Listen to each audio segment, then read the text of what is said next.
नमो नमः। नमः संस्कृताय। मित्रों, मैं अमित ओले पुनः आपके समक्ष एक नवीन विषय लेकर प्रस्तुत हूँ। आशा करता हूँ कि आप इस पाठ्य सामग्री को प्रारंभ से लेकर अंत तक देखेंगे, क्योंकि ये आप सभी के लिए यह जो वीडियो है, यह पाठ्य सामग्री है, यह बहुत लाभप्रद है। तो आज जो हम चर्चा करने जा रहे हैं वह ऋग्वेद संहिता पर हम चर्चा करेंगे, और ऋग्वेद संहिता पर भी जो प्रतियोगी परीक्षाओं में जो प्रश्न पूछे जाते हैं उन्हीं विषयों पर हम चर्चा करेंगे। मित्रों, विषय बहुत ही महत्वपूर्ण है और बहुत ही महत्वपूर्ण बिंदुओं पर हम चर्चा करने जा रहे हैं। तो मैं आप सभी से निवेदन करना चाहूँगा, जो भी वीडियो देख रहे हैं वो कॉपी और कलम अपने साथ रखें, और कॉपी कलम जो साथ नहीं रखते हैं वो स्मरण करें और इन सभी बिंदुओं को वो याद कर ले। तो मित्रों, अब ज़्यादा समय न नष्ट करते हुए हम सीधे विषय पर आते हैं। मित्रों, सर्वप्रथम हम महर्षि पतंजलि के विषय में चर्चा करेंगे। पतंजलि, अब आपके भी मन में सवाल या प्रश्न उठ रहा होगा कि हमने बोला था कि हम चर्चा करेंगे ऋग्वेद की और आप चर्चा यहाँ पर पतंजलि की कर रहे हैं, तो इसका क्या कारण है वो आप आगे जानेंगे। मित्रों, अधिकांश प्रतियोगी परीक्षाओं में या संस्कृत हमारे साक्षात्कारों में हमसे पूछ लिया जाता है कि पतंजलि ने ऋग्वेद की कितनी शाखाएं मानी हैं, सामवेद की कितनी शाखाएं मानी है। तो इस प्रकार अनेक प्रश्न पूछे जाते हैं, तो पतंजलि को ही प्रमाण माना जाता है। इसलिए हम संक्षेप में पतंजलि का एक सामान्य परिचय सर्वप्रथम हम जानेंगे। मित्रों, पहले तो हम पतंजलि का समय जानते हैं। पतंजलि का समय 150 ईसा पूर्व स्वीकार किया गया है। और प्रश्न एक यह भी आता है कि महाभाष्यकार कौन है। महाभाष्यकार महर्षि पतंजलि हैं। अब महाभाष्य क्या है? महाभाष्य एक व्याकरण शास्त्र का एक बहुत ही महान ग्रंथ है, और यह आहनिकों में विभाजित है। इसमें कुल आहनिकों की संख्या 84 है। 84 इंग्लिश में यदि हम कहें तो 84, और इसमें 84 आहनिक हैं। और महाभाष्य के अनुसार वेदों की शाखाएं, अब यही मुख्य है मित्रों जो इनने वेदों की शाखाएं बताई हैं, क्योंकि पतंजलि के अनुसार ही लोग या अनेक संस्कृत विद्वज्जन ऋग्वेद की शाखाओं को या अन्य यजुर्वेद, सामवेद, अथर्ववेद, इन सभी शाखाओं को पतंजलि के आधार पर ही वह प्रमाण मानते हैं। तो सर्वप्रथम इन्होंने क्या कहा है ऋग्वेद के विषय में? पतंजलि कहते हैं एक विंशतिधा बाहवृच्यम, अर्थात महाभाष्यकार पतंजलि ने ऋग्वेद की 21 शाखाओं के बारे में बताया है। फिर द्वितीय में वो क्या कहते हैं? एक शत अध्वर्यु शाखा, अर्थात महाभाष्यकार ने यजुर्वेद की 101 शाखाएं बताई हैं। सामवेद में क्या कहते हैं वह? सामवेद में कहते हैं सहस्त्रवर्तमा सामवेदः, सामवेद की इन्होंने 1000 शाखाओं के विषय में बताया है। फिर अथर्ववेद में यह कहते हैं नवधा अथर्वणो वेदः, अर्थात अथर्ववेद की इन्होंने 9 शाखाएं स्वीकार की है। अब पतंजलि ने चारों वेदों की शाखाओं के विषय में कहाँ बताया है? तो यह जो है इन्होंने अपने महाभाष्य के प्रथम आहनिक में इन जो अभी हमने शाखाओं के विषय में हमने जाना कि कितनी कितनी शाखाएं किस वेद की हैं, तो इन्होंने वह महाभाष्य के प्रथम आहनिक में हमें बताया है। ऋग्वेद संहिता के प्रवचनकर्ताओं में सर्वप्रथम नाम किसका है? ऋग्वेद संहिता के जो प्रवचन करता है, हम पूर्व में भी आपको बता चुके हैं कि ऋग्वेद जो व्यास जी के शिष्य थे पेल, तो सर्वप्रथम इन्होंने व्यास जी ने पेल को ही ऋग्वेद की शिक्षा दी थी। तो ऋग्वेद के जो प्रवचन करता है, सर्वप्रथम प्रवचन करता है, वह है पेल। और ऋग किसे कहते हैं? स्तुति परक मंत्रों के संग्रह को ऋग कहा जाता है। ऋग की परिभाषा क्या है? ऋच्यते स्तूयते अन्या इति ऋग, अर्थात स्तुति परक मंत्रों के संग्रह को ऋग कहा जाता है। अब मित्रों, हम जानेंगे कि ऋग्वेद के देवता कौन हैं। कल भी हमने इस विषय पर चर्चा की थी, संहिता साहित्य का जब हमने सामान्य परिचय दिया था। तो ऋग्वेद के जो देवता हैं वह अग्नि हैं। अग्नि देव से हमें ऋग्वेद प्राप्त हुआ है।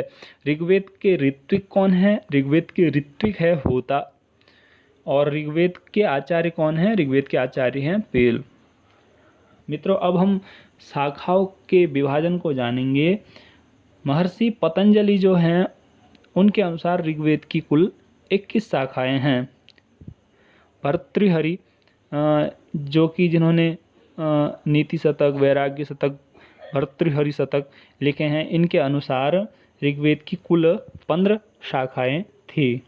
और चरण व्यूह के अनुसार ऋग्वेद की 5 शाखाएं हैं। इन 5 शाखाओं का ही नाम हमें प्राप्त होता है, जो इस प्रकार है: शाकल, बाष्कल, आश्वलायन, सांख्यायन, मांडुकायन। यह इन 5 शाखाओं का नाम हमें प्राप्त होता है। लेकिन वर्तमान में जो हमें प्राप्त होती है वह केवल एकमात्र शाकल शाखा ही हमें प्राप्त होती है। अब अनेक बार पूछा जाता है कि ऋग्वेद में ब्राह्मण ग्रंथों की संख्या कितनी है, या इसमें पूछ लेते हैं जैसे कि ऋग्वेद के ब्राह्मण ग्रंथ है ऐत्रेय ब्राह्मण, सांख्यायन या कौशितकी। मित्रों, ऋग्वेद में केवल 2 ब्राह्मण हैं, एक ऐत्रेय ब्राह्मण और दूसरा है सांख्यायन या कौशितकी। सांख्यायन या कौशितकी में कोई भी संशय ना करें, ये दोनों नाम एक ही हैं। तो यदि प्रतियोगी परीक्षाओं में पूछा जाए तो ये दोनों ही ऋग्वेद के ब्राह्मण होंगे। ये सांख्यायन कौशितकी भी कई प्रश्नों को गलत करा देता है। आप इसको अवश्य अपने ध्यान में रखें कि ये दोनों एक ही हैं। अब दूसरा हम जानेंगे कि ऋग्वेद में जो आरण्यक हैं वो कितने हैं। ऋग्वेद में 2 आरण्यक ग्रंथ है, ऐत्रेय आरण्यक और सांख्यायन आरण्यक। ऋग्वेद में उपनिषदों की संख्या 3 है: ऐत्रेय उपनिषद, कौशितकी उपनिषद, वाष्कलोपनिषद। ऋग्वेद का शिक्षा ग्रंथ। ऋग्वेद से हमें केवल एक ही शिक्षा ग्रंथ प्राप्त होता है, जिसका नाम है पाणिनीय शिक्षा।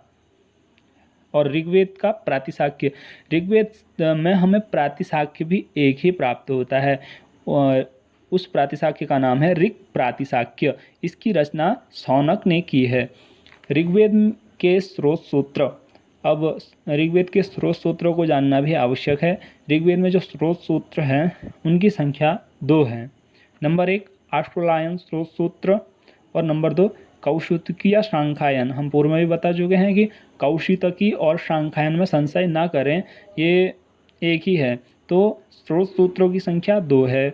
और ऋग्वेद में यदि गृह्य सूत्रों की हम संख्या पूछते हैं तो ऋग्वेद में गृह्य सूत्रों की संख्या 3 है। नंबर 1 है आश्वलायन, कौशितकी या सांख्यायन या सामव्य। कौन कौन से थे? आश्वलायन, कौशितकी, सामव्य। अब ऋग्वेद के धर्मसूत्र के विषय में हम चर्चा करेंगे। ऋग्वेद में केवल एक ही धर्मसूत्र हमें प्राप्त होता है, जिसका नाम है वशिष्ठ धर्मसूत्र। और ऋग्वेद से कोई भी सुलभ सूत्र हमें प्राप्त नहीं होता है। तो ऋग्वेद में सुलभ सूत्रों की संख्या 0 है। ऋग्वेद का अब हम मित्रों ऋग्वेद के विभाजन के विषय में चर्चा करते हैं। ऋग्वेद का जो विभाजन हुआ है वो 2 क्रम में हुआ है। नंबर 1 क्रम होता है अष्टक मंडल क्रम और नंबर 2 अष्टक क्रम।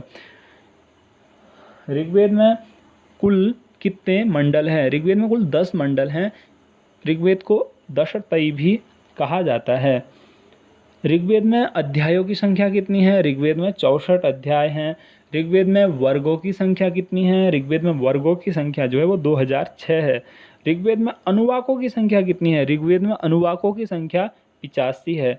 ऋग्वेद में सूक्तों की संख्या कितनी है? ऋग्वेद में सूक्तों की संख्या जो है वो 1028 है। ऋग्वेद में बालखिल्य सूक्त हमें किस मंडल से प्राप्त होते हैं?